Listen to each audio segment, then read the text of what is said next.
pagi. Selamat mendengarkan firman Tuhan ya. Hai guys, kita menyanyi di channel Orang Setia. Hari ini aku mau nyanyi. Sini nyanyi, ayo kita nyanyi.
Dan Yesus, hari ini saya mau dengar firman-Mu. Amin.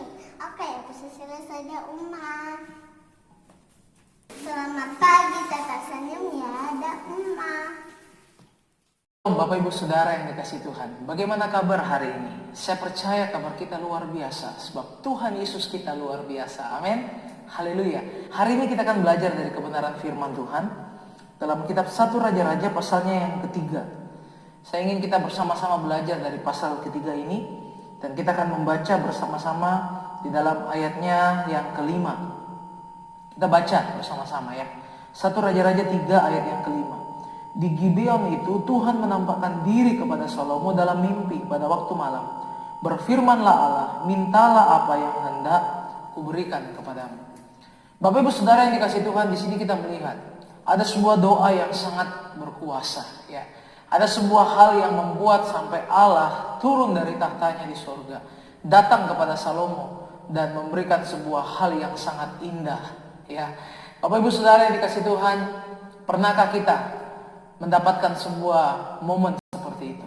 Saat kita berdoa, kita mempersembahkan korban persembahan kita. Di sini kita melihat Salomo, dia beribadah kepada Tuhan, dan di dalam ayat yang ketiga dia mempersembahkan korban sembelihan dan ukupan di bukit pengorbanan. Kalau kita baca di dalam ayat yang keempat, itu ada 1000 ya, 1000 korban bakaran dipersembahkan Salomo di atas mezbah itu.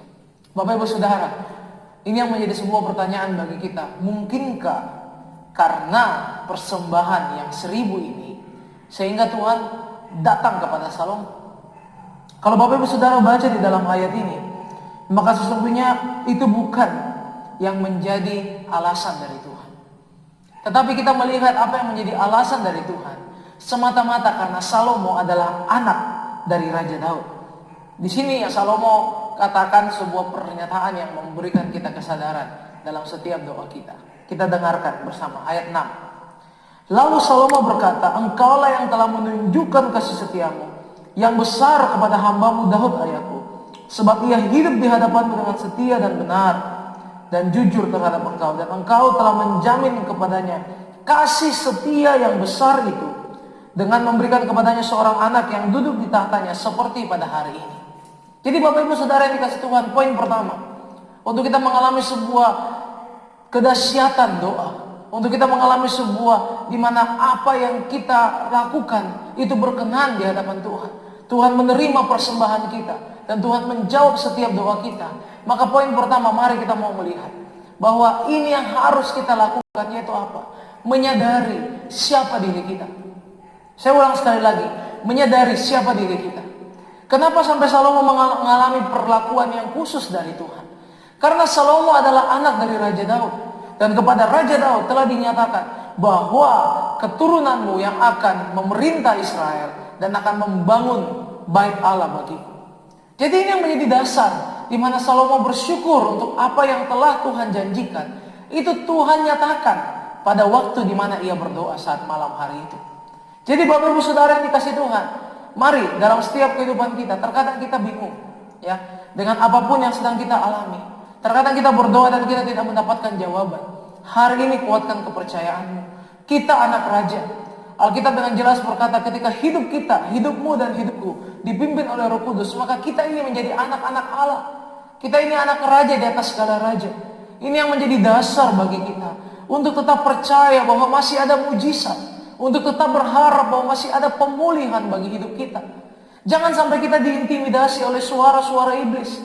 Sadarkah kita, iblis bukan hanya penggoda, tetapi iblis adalah pendakwa, ya. Saya ulang sekali lagi, iblis bukan hanya penggoda, tetapi dia juga adalah pendakwa, di mana ia berusaha menekan kita, ia berusaha mengintimidasi kita. Tetapi hari ini kuatkan hati kita. Mari kita seperti Tuhan Yesus. Sebelum dia melewati pencobaan di padang gurun, dia mendapatkan konfirmasi yang jelas dari sorga. Turun burung merpati dan ada suara yang berkata, inilah anakku yang kukasihi, kepadanya lah aku berkenan. Itu yang memberikan sebuah kekuatan bagi Tuhan Yesus, baik secara dia sebagai anak manusia dan juga sebagai anak Allah.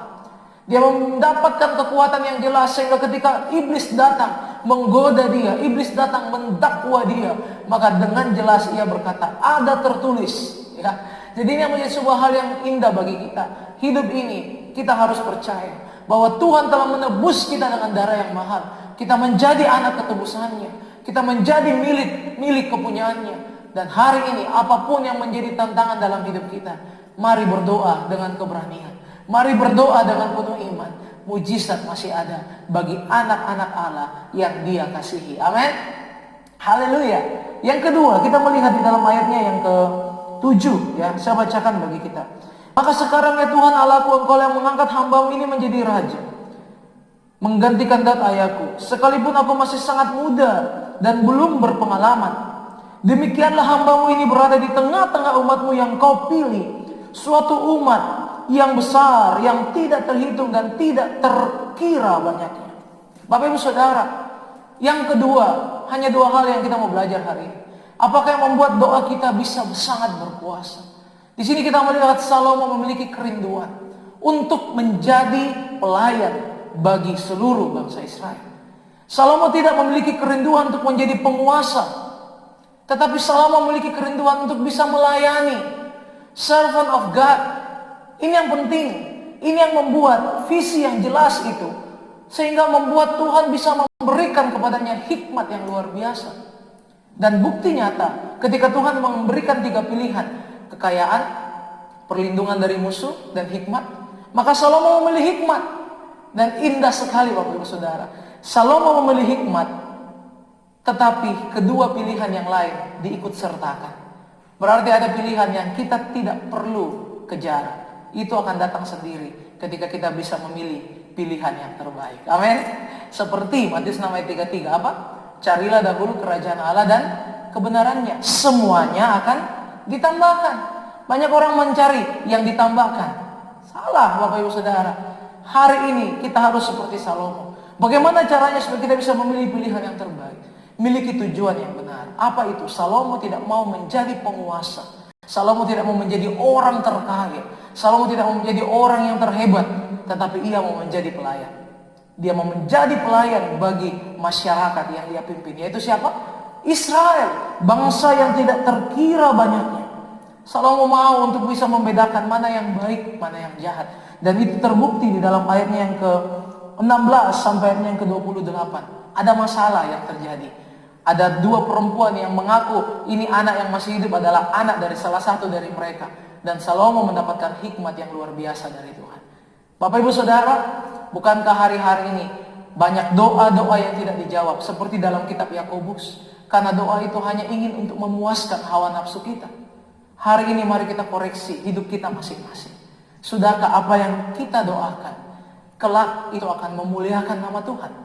Atau yang kita doakan kelak itu akan memalukan nama Tuhan, menjauhkan kita dari kasih Tuhan? Oleh sebab itu hari ini biarlah seperti Tuhan Yesus kita selalu berkata, Tuhan, bukan kehendakku yang jadi, melainkan kehendak-Mu yang terjadi. Hari-hari ini kita harus punya visi yang jelas. Jadi hamba Tuhan, jadi berkat bagi sesama. Percaya mujizat yang ajaib, pertolongan yang luar biasa Tuhan akan lakukan bagi setiap kehidupan kita. Amin. Inilah dengan firman Tuhan. Mari saya undang kita semua sama-sama berdoa. Kita mau datang pada Tuhan. Kita minta Tuhan berikan kita hati yang bersih, motivasi yang benar, sehingga dalam setiap doa-doa kita Tuhan jawab. Sebab Tuhan lihat apa yang kita mau lakukan semata-mata hanya untuk kemuliaan namanya. Menjadi pelayan bagi Dia, bagi sesama, mengasihi Tuhan dan mengasihi sesama kita manusia. Mari kita berdoa. Tuhan Allah Bapa kami yang ada di sorga, hari ini kami percaya kebenaran firman-Mu memberikan kami kesadaran. Kebenaran firman-Mu memberikan kami kekuatan bahwa dalam setiap masalah pergumulan dalam hidup kami harus tetap berdoa. Seperti Salomo ketika ia mempersembahkan persembahan yang terbaik. Kami percaya persembahan yang terbaik bukan hanya materi, tetapi hidup kami sebagai persembahan yang hidup, kudus dan berkenan di hadapan-Mu. Saat kami memberi persembahan kami yang terbaik, kami percaya ada kuasa Allah yang akan menjawab setiap doa kami. Ketika doa kami itu mau untuk menyadari bahwa kami datang kepada Allah yang adalah Bapa kami.